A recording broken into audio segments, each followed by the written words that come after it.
नमस्कार, मैं हूं सुशील बहुगुणा। सेना के तीनों अंगों में जवानों की भर्ती से जुड़ी अग्निपथ योजना का देश के कई इलाकों में विरोध हो रहा है। कई राजनीतिक दल भी इस योजना के लिए मोदी सरकार को कटघरे में खड़ा कर रहे हैं। इस सब के बीच सेना ने आज फिर इस योजना के फायदे बताए।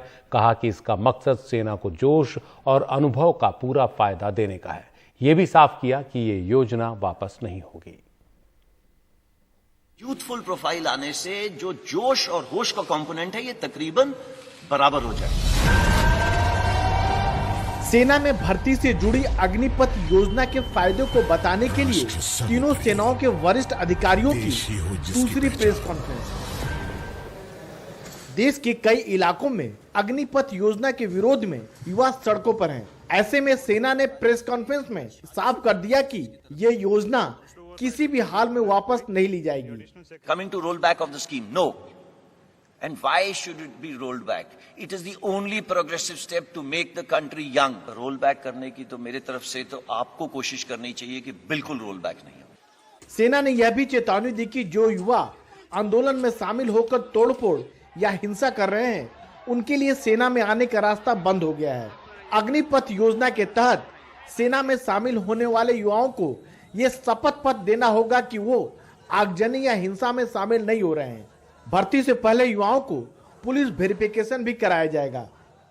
जो हमारे साथ अग्निवीर स्कीम में जुड़ना चाहता है, वो अपना सर्टिफिकेट देगा, प्लेज करेगा कि उसने ना तो किसी प्रोटेस्ट में हिस्सा लिया है, ना ही किसी तोड़फोड़ में हिस्सा लिया है।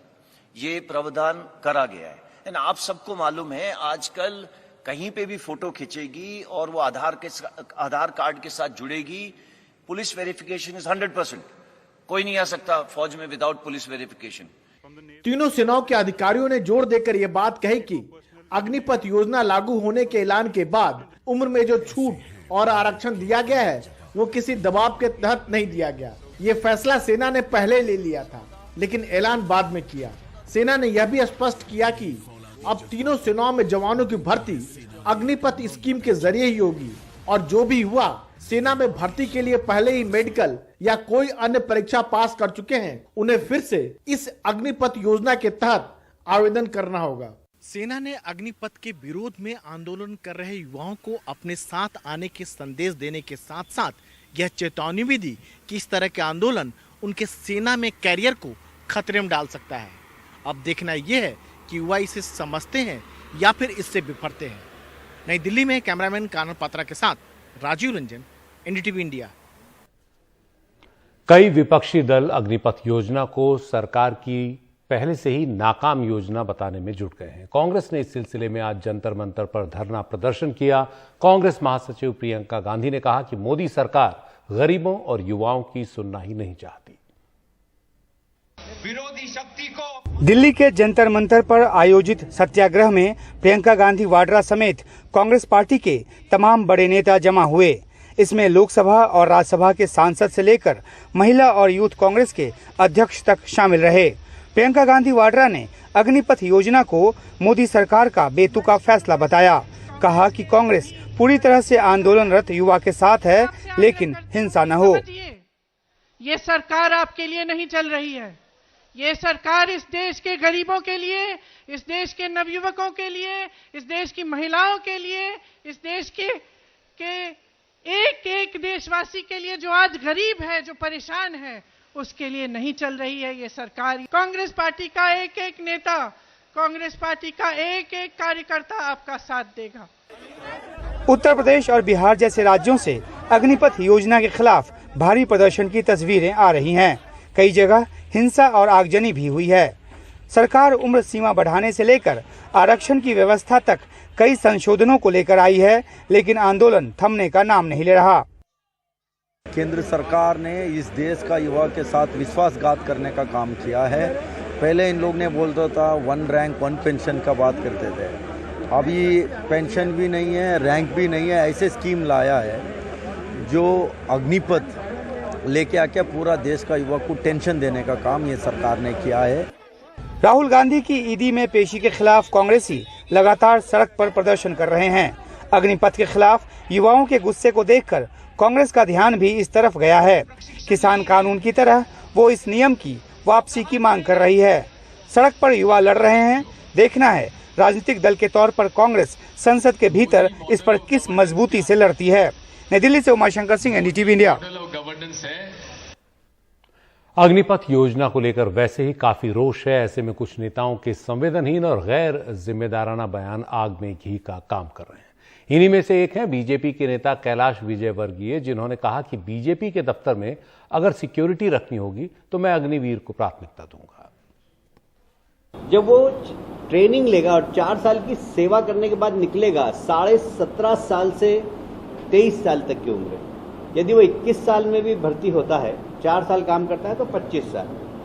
25 साल में जब वो बाहर निकलेगा तो उसको 11 लाख रुपए उसके हाथ में होंगे और अग्निवीर का एक छाती पर तगमा लगा के घूमेगा। किसी भी, मुझे अगर इस ऑफिस में, बीजेपी के ऑफिस में सिक्योरिटी रखना है तो मैं अग्निवीर को प्राथमिकता दूंगा। पटना में आज स्पाइस जेट के एक विमान की इमरजेंसी लैंडिंग करानी पड़ी। 185 यात्रियों के साथ पटना से दिल्ली जा रहे इस विमान ने जैसे ही उड़ान भरी, इसके बाएं इंजन से चिंगारियां निकलनी शुरू हो गईं। सबसे पहले नीचे फुलवारी शरीफ के कुछ लोगों ने इस पर ध्यान दिया। विमान के कुछ यात्रियों ने भी अपनी विंडो से इसकी तस्वीरें खींची। जैसे ही एयर ट्रैफिक कंट्रोल को इसकी जानकारी मिली तो पायलट को इस बारे में बताया गया। पायलट ने तुरंत विमान के उस इंजन को बंद किया। दूसरे इंजन के सहारे विमान को पटना एयरपोर्ट पर इमरजेंसी लैंडिंग कराई गई। इस दौरान किसी को कोई चोट नहीं आई।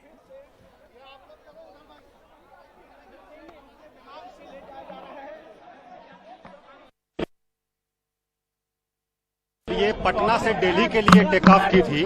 टेक ऑफ करने के बाद ही उसके बाएं जो उसका है डायना है, उसमें जो है आग की कुछ लपटें दिखी हैं, जिसको स्थानीय लोगों ने, फुलवारी शरीफ के लोगों ने देखा और तुरंत फोन किया जिला प्रशासन को भी, एयरपोर्ट के लोगों को भी, और फिर उनके पायलट को भी पता चला अंदर, और उनका फायर एक्सटिंग्विशर जो था वो एक्टिवेट हो गया था। उसके बाद इन लोगों ने वापस लैंड कराया है। वो सुरक्षित ढंग से लैंड कर गई है फ्लाइट और सभी यात्री सुरक्षित हैं, उनको उतार लिया गया है। फरफराने लगा, फरफराने के बाद में हमने देखे कि भाई ऊपर में है, काहे फरफरा रहा है, मगर इतने में मैंने अथी घुमा लिए। घुमैला के बाद जब उतार दिए हैं तो मैंने मालूम हुआ था आग धलिया है। डर जैसा कुछ ना, डर भय किसी के नहीं, कोई सच नहीं है। ऐसे चला क्योंकि कुछ लोग बहुत पैनिक कर गए थे। वो लोग चिल्लाने लगे थे कि स्पार्क्स हो रहे हैं, फायर हो रहे हैं। कैसे पता चला, हमें पहले विश्वास नहीं हुआ था कि सच में कुछ है। मुझे लगा शायद लोग ऐसे ही थोड़ा सा घबरा गए हैं, लेकिन फिर जब अनाउंसमेंट हुई कि हम लोग अभी रिटर्न कर रहे हैं, तब लगा कि हाँ सच में। अनाउंसमेंट हुई, पायलट ने अनाउंस किया कि आप लोग शांत रहे, हम लोग अभी कुछ प्रॉब्लम्स है। ये नहीं बताया कि स्पार्क हुआ, बिकॉज उससे तो और ज्यादा पैनिक हो जाते। लेकिन फिर बोले रिटर्न टू पटना, ऐसे बोले, फिर हम लोग land. We got to know is plane के लेफ्ट इंजन पे कोई स्पार्क निकल रहा था and engine was not able to take off. So third की आवाज आ रही थी बार बार। इट्स जस्ट लाइक कि इंजन एक वाला काम नहीं कर रहा, पता नहीं जो भी हो रहा हो। तो हमें स्पार्क दिखा था, तो सब लोग पैनिक हो गए थे। और तो हमें उस टाइम पे कोई इन्फॉर्मेशन नहीं दिया गया। लैंडिंग के टाइम पे मतलब उस टाइम बोला गया प्लेन वापस जा रहा है, एंड लैंडिंग भी प्रॉपर नहीं हुई थी। लैंडिंग भी काफी टर्बुलेंट लैंडिंग थी। प्लेन स्टार्ट हुई, उड़ने लगी, उसके बाद बाएं तरफ पंखी में आवाज आने लगी, घर घर घर काफी। उसका लोग का ध्यान उधर गया तो फिर देखा गया कि वो स्पार्क कर रहा है। लोगों ने इमरजेंसी बजाया, उसके बाद। और इसी मसले पर मैंने कुछ देर पहले स्पाइस जेट के chief of flight operations captain Gurcharan Arora से बात की। आप जानते हैं हमारे हर विमान में DFDR digital flight data recorder होता है और एक CVR कॉकपिट वॉइस रिकॉर्डर होता है। तो वो तो of course as per procedure उसकी जांच होगी। इंजन का रिपेयर होगा, इंजन के रिपेयर के बाद उसका इंस्पेक्शन होगा अथॉरिटी से भी, रेगुलेटर से भी। और जब वो देखते हैं कि अभी इंजन फिट टू फ्लाई है, एयरक्राफ्ट सिर्फ तभी फ्लाई करेगा। अब ये डिपेंड करता है कि कितना ज्यादा डैमेज होता है।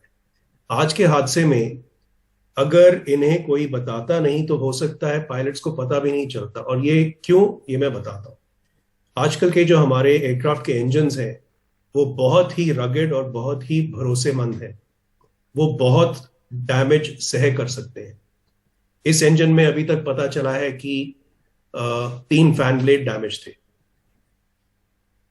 ये मैं यकीनन कह सकता हूं कि अगर उन्हें कोई बताता नहीं तो हो सकता है कि आप पूरी फ्लाइट कर सकते हो, क्योंकि अगर इंजन कॉकपिट के अंदर कोई इंडिकेशंस नहीं है, कोई इंजन वाइब्रेशन नहीं है, कोई नॉन नॉर्मल पैरामीटर्स नहीं है, और कोई अगर उस इंजन को देख नहीं रहा, ये इंजन चलता रहेगा, घंटों चलता रहेगा।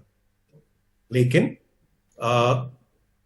इस हादसे में जब इन्होंने टेक ऑफ किया, इन पायलट्स को थोड़ा सा एहसास था कि कुछ हुआ है, क्योंकि एक थड की आवाज आई थी लेफ्ट साइड से, और उसके बाद थोड़ी देर बाद एटीसी ने इन्हें बताया कि आपके लेफ्ट वाले इंजन से धुआं और चिंगारियां दिखाई दे रही हैं, फ्लेम्स दिखाई दे रही हैं।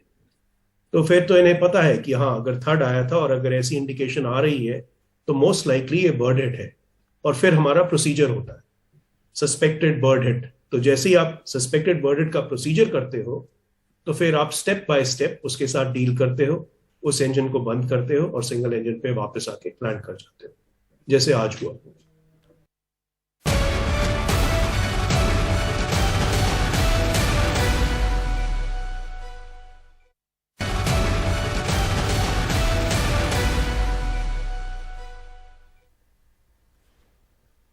और अब उत्तर पूर्वी राज्यों में बाढ़ के कहर की खबर। असम के सभी 33 जिलों में बाढ़ से जनजीवन अस्त व्यस्त हो गया है। राज्य में 42 लाख से ज्यादा लोग बाढ़ से प्रभावित हैं। पिछले 24 घंटे में 9 लोगों की बाढ़ से जुड़ी घटनाओं में मौत हुई है। पिछले एक हफ्ते की बात करें तो मरने वालों की तादाद 33 है। 1,80,000 लोग अपना घर बार छोड़कर 744 राहत कैंपों में रह रहे हैं। कोपली नदी में अब तक का रिकॉर्ड उफान है।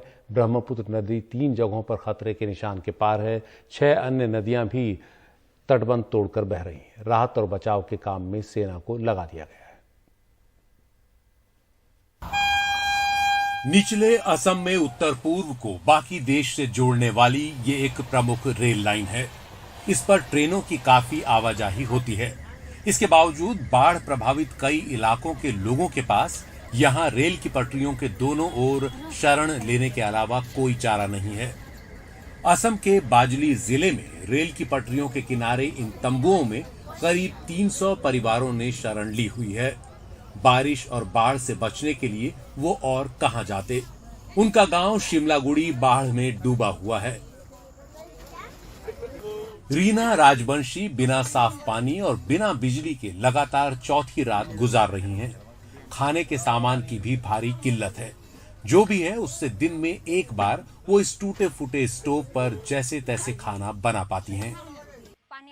हम दिन में मुश्किल से एक बार ही खा पा रहे हैं। स्टोव टूटा हुआ है, मिट्टी का तेल है नहीं, मोमबत्ती भी नहीं है।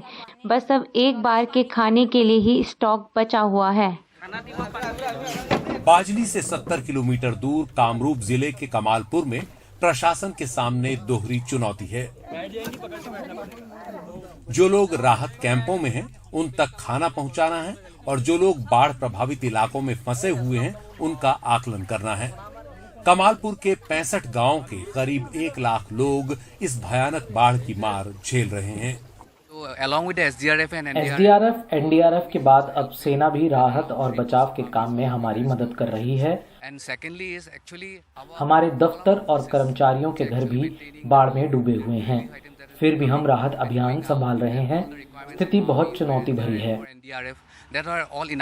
असम में बाढ़ का पानी बढ़ रहा है और जब बाढ़ का पानी बढ़ता है तो जिन गाँव में तेजी से पानी बढ़ता है वहाँ पे जब तक प्रशासन बोट या फिर जहाँ पे वहाँ पे नाव नहीं पहुँच पाती है, तो जो गांव वाले हैं वो अपने ही तरीके से ये देसी राफ्ट बनाते हैं। ये एक देसी राफ्ट है जो बनाना प्लांट के ट्रंक से बनाया जाता है यहाँ पे, और इसको लोग यूज करते हैं।